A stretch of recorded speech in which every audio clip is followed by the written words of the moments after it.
आज की इस क्लास के अंतर्गत उद्दीपन विभाव किसे कहते हैं इसकी परिभाषा पढ़ेंगे।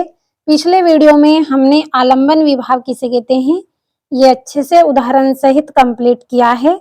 अगर आपने कंप्लीट नहीं किया है तो चैनल पर आप जाएंगे तो आपको वीडियो मिल जाएगा, वहां से आप अच्छे से कंप्लीट करें। इसके बाद ही आपको उद्दीपन विभाव की परिभाषा पढ़ना है, क्योंकि पहले आलंबन विभाव को आपको समझना है, इसके बाद ही आपको उद्दीपन विभाव समझ में आएगा। आसान सरल शब्दों में आपको बताने का प्रयास करूंगी, अच्छे से समझाऊंगी। वीडियो में आपको लास्ट तक बने रहना है ताकि अच्छे से आप कंप्लीट कर पाएं। तो सबसे पहले उद्दीपन का अर्थ हम समझेंगे कि उद्दीपन का अर्थ क्या होता है। इसका अर्थ होता है उत्तेजित करना। जो क्रियाएं होती हैं, जो भाव होते हैं, उसको क्या करते हैं, उत्तेजित करते हैं, यानी कि और तेजी से बढ़ाने का कार्य होता है, उसे क्या बोलते हैं, उद्दीपन विभाव कहते हैं। तो समझना है अच्छे से। उद्दीपन का मतलब क्या है कि उत्तेजित करना, यानी कि और तीव्र गति प्रदान करना, उसे क्या बोलते हैं, उद्दीपन कहते हैं। तो परिभाषा के माध्यम से आपको अच्छे से समझ में आएगा। परिभाषा पढ़ते हैं।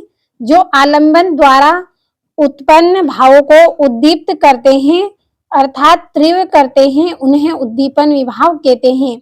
यानी कि क्या है यहाँ पे कि जो आलंबन द्वारा, यानी कि आलंबन के द्वारा यहाँ पे जो किसी के माध्यम से जो हमारे अंदर भाव होते हैं, जैसे क्रोध है, घृणा है, यानी कि नफरत है, प्रेम है, इस तरह के जो भाव होते हैं, ये क्या करते हैं, और तीव्र गति से, यानी कि उत्पन्न तो है लेकिन किसी के माध्यम से और ज्यादा तेजी से बढ़ जाते हैं, ऐसे भाव को क्या कहते हैं, उद्दीपन भाव कहते हैं। तो उदाहरण के द्वारा समझ लेते हैं किस तरह से। तो यहाँ पे कुछ नोट किया है मैंने कि ऐसे कारण जो आलंबन के प्रति उत्पन्न हुए भय, क्रोध, घृणा आदि को तीव्र गति करते हैं, उन्हें उद्दीपन विभाव कहते हैं। फिर से पढ़ लीजिए कि ऐसे कारण जो आलंबन के प्रति उत्पन्न हुए भय, क्रोध, घृणा आदि को तीव्र करते हैं, उन्हें उद्दीपन विभाव कहते हैं। तो ये आपको यहाँ पे उदाहरण से अच्छे से समझ में आएगा। यहाँ पे उदाहरण लिखा है मैंने।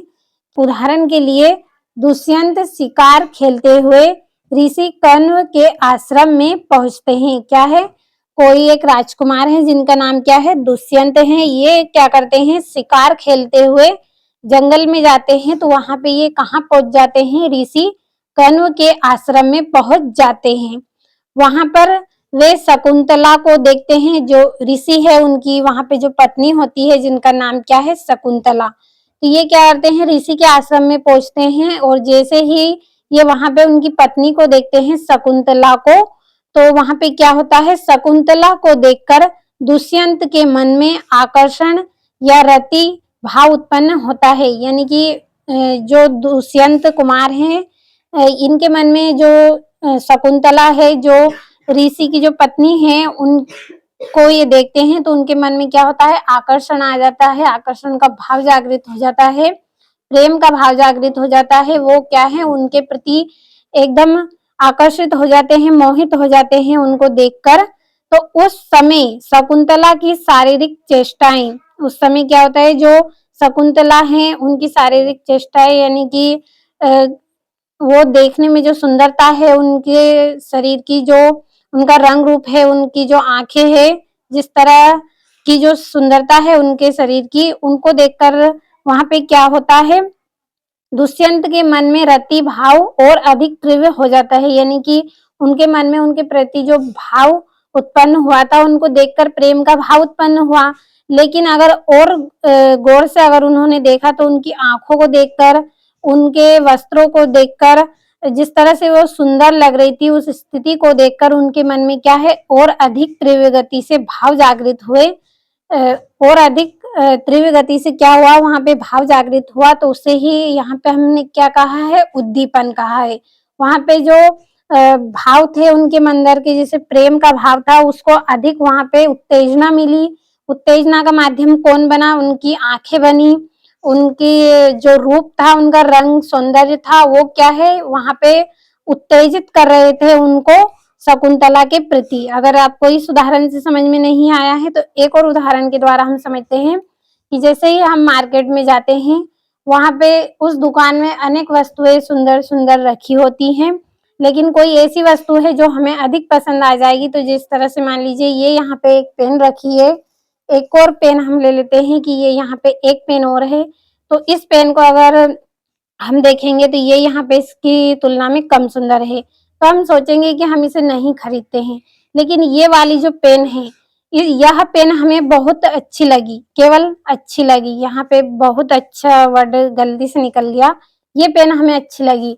तो अगर हम इसको लेने का विचार करेंगे तो हम क्या सोचेंगे कि इस कलर का पेन भी अच्छा है, इसकी जो बनावट है वो भी अच्छी है, इसका जो रंग है वो कैसा है, एकदम चटकदार है।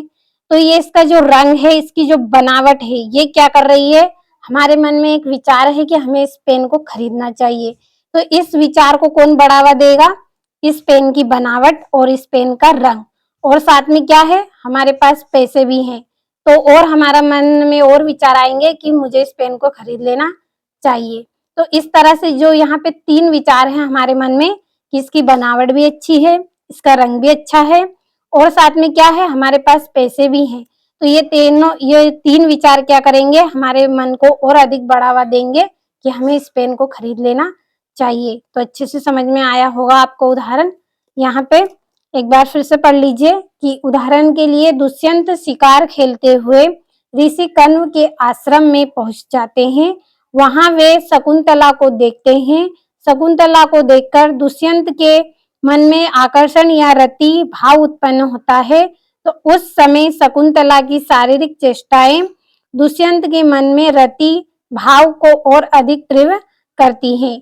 और ये यहाँ पे लिखा है, नायिका शकुंतला की शारीरिक चेष्टाएं तथा वन प्रवेश के बाहरी अनुकूल वातावरण को उद्दीपन विभाव कहा जाता है। यानी कि शकुंतला की जो शारीरिक चेष्टाएं हैं, यानी उनका शारीरिक जो सौंदर्य है, वन है और वन प्रदेश के बाहरी अनुकूल यानी कि जो वहां का वातावरण है, जो ये सब क्या है, उत्पन्न कर रहे हैं विचारों को। जिस तरह से मैंने अभी आपको पेन का उदाहरण दिया है कि पेन की जो बनावट है, उसका जो रंग है और हमारे पास जो पैसे हैं, ये तीनों क्या कर रहे हैं, वहां पे हमारे मन में एक विचार है कि पेन को खरीदना चाहिए, तो ये उसको क्या कर रहे हैं, बढ़ावा दे रहे हैं। तो ये क्या कर रहे हैं, और अधिक उत्तेजना उत्पन्न कर रहे हैं हमारे मन में कि हमें ये पेन खरीदनी चाहिए। तो अच्छे से समझ में आया होगा।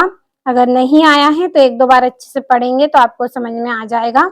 एक बार फिर से परिभाषा पढ़ लेते हैं। उद्दीपन विभाव जो आलम्बन द्वारा उत्पन्न भावों को उद्दीप्त करते हैं अर्थात तीव्र करते हैं, उन्हें उद्दीपन विभाव कहते हैं। उदाहरण के माध्यम से आपको यहाँ पे समझ में आया होगा इतना पूरा चैप्टर कि ऐसा कारण जो आलम्बन के प्रति उत्पन्न हुए भय, क्रोध, घृणा आदि को तीव्र गति देते हैं, उन्हें उद्दीपन विभाव कहते हैं। ये यहाँ पे इसका उदाहरण है। तो उदाहरण केवल आप अच्छे से समझ जाएंगे तो आपको परिभाषा भी अच्छे से समझ में आएगी। तो यहाँ से कंप्लीट करें। स्क्रीनशॉट लिया होगा आपने अच्छे से।